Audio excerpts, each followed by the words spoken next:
Hello and welcome to ZTN News Blitz. Thank you very much for joining us. I'm Owen Kaura. Let's take a quick look at the top stories. The Zimbabwe government says citizens will pay for COVID-19 vaccine. A cop nabbed for possessing marijuana. Zondo to lay criminal complaint against Zuma. And in sport, is a billiard set for possible reunion with Pizzo? We'll tell you more. And now for these and other stories in detail. Some Zimbabwean citizens will have to pay for the COVID-19 vaccine, as governments will only cater for frontline workers and the most vulnerable members of society. Finance and Economic Development Minister Professor Mtuli told my colleague Takuchi Ambakwe that negotiations with suppliers are ongoing.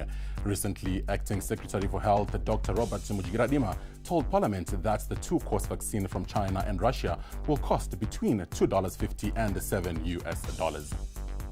Look, private citizens obviously would have to pay for the vaccine. As we have maintained, the vaccine is actually cheaper than some of the PPE that we are procuring. Surely there will be some payments that the government can recoup the cost of procurement. But this will also help us as government for us to then be able to raise enough resources to cover the entire population. Wouldn't it be nice just to cover everyone beyond the 10 million people? So of course, it is initially 10 million, which is herd immunity, but we are really targeting to cover the entirety of the population.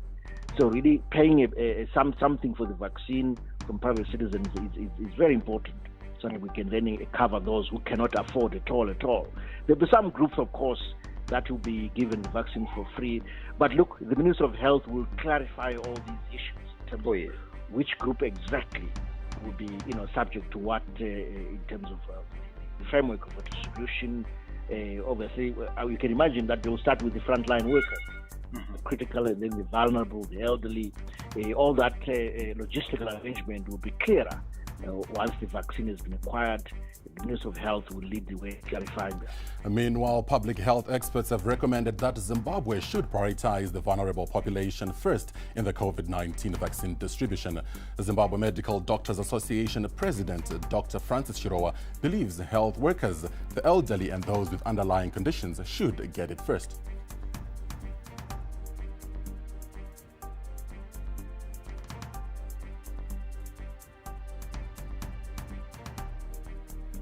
A public health expert, Itai Rusike, concurs that vulnerable people should get the vaccine first before a further rollout to the rest of the population.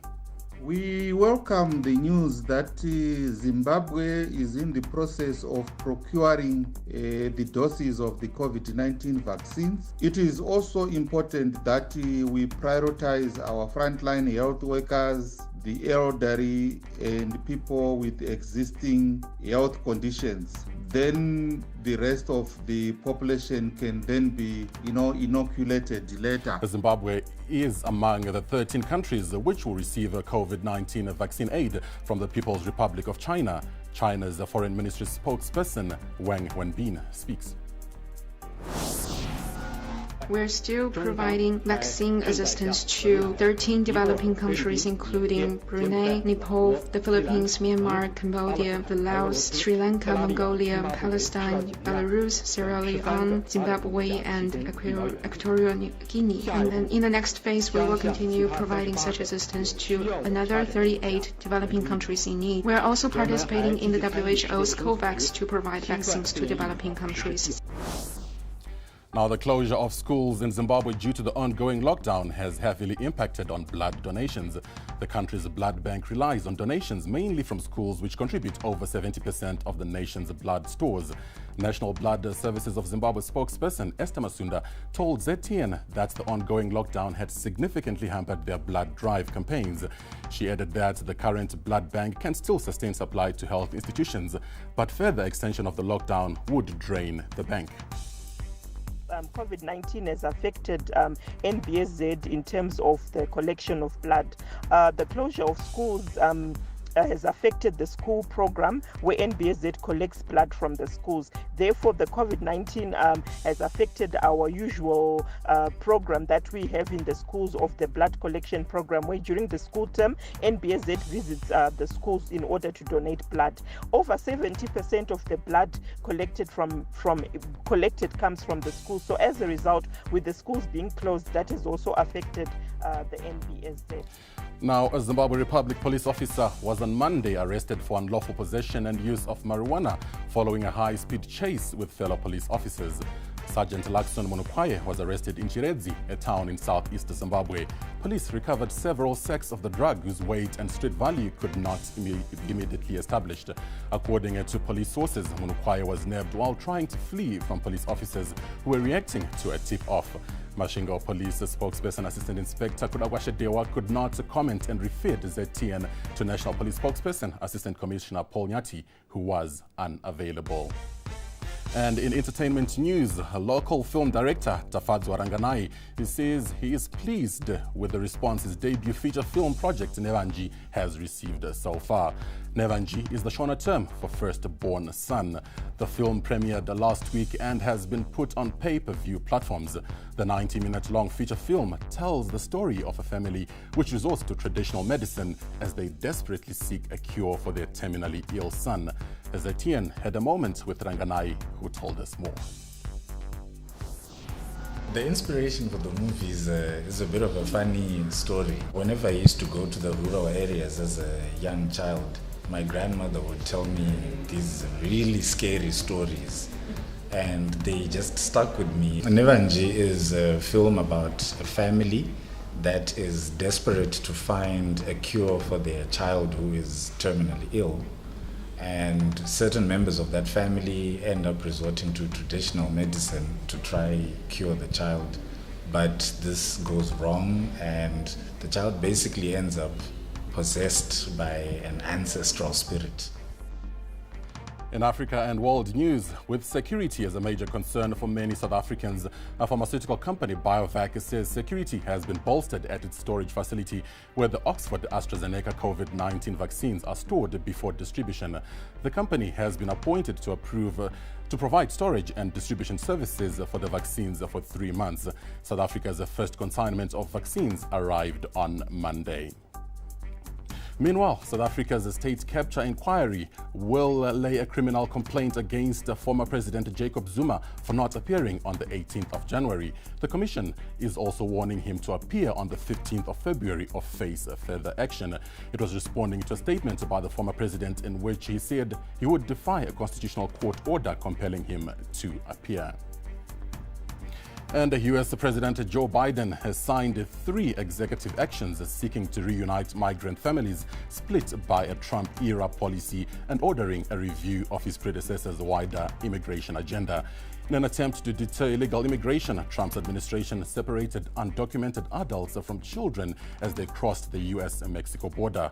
Biden's orders will set up a task force to reunite the estimated 700 children who are still apart from their families.